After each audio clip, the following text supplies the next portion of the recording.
that we tell ourselves, and that's literature or other kinds of stories in other media, be it film or theater, right? I think we probably all had the experience of being really gripped by a story or a narrative in these kinds of media.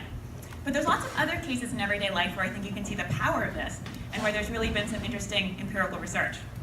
So let me give you just two examples. So one of them is in the context of political debate. So I'm sure some of you have been listening to political debates recently, and one thing that you might have noticed, is that sometimes people will offer really compelling evidence and statistics from various sources, but often what they'll give you is some sort of a narrative or anecdote to try to argue for some point, right? They might argue against a particular approach to taxation by telling you the story of one individual business owner who faced bankruptcy.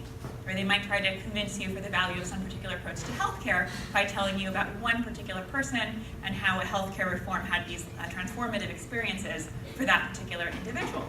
And empirical research has been done on the persuasive effects of these kinds of narratives, and in fact, these do have some power to change people's beliefs, to change their attitudes, to change their behaviors, and to change their intentions, right? So these kinds of narratives that you see in this political context can actually be really powerful. And you see this in many other domains as well. So for example, if you want to change people's health behavior, a compelling narrative that illustrates some particular risk or some particular good practice can actually be very compelling. Another domain where you see this is in the law. So if you imagine that you're a juror, you're being presented with two stories about what happened. There's a prosecution story about what happened, and there's the defense's story about what happened. And one of the most prominent models of juror decision-making basically suggests that what jurors are doing is they're evaluating how good these stories are. So as stories, how good is the narrative the prosecution is telling us? How good is the narrative that the defense is telling us?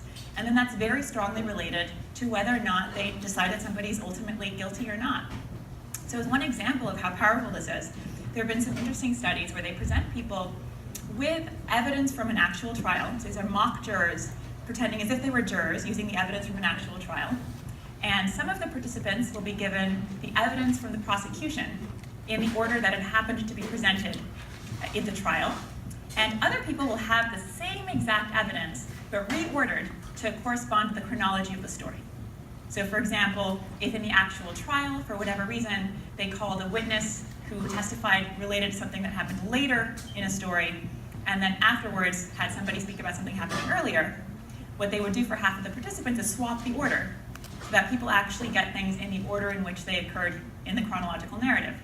So what does that do? Well, it makes it much easier for people to appreciate the narrative unfolding of the event, and it ultimately makes them more likely to go with the prosecution, right? So whichever side is presented as sort of a better story, where a better story can be as simple as presenting things in the right order, that has a significant effect on how jurors make decisions, right? So these are just a couple of domains where you see that the ability to put things into sort of a coherent picture or a story or an explanation has this really profound effect with these very real-world consequences.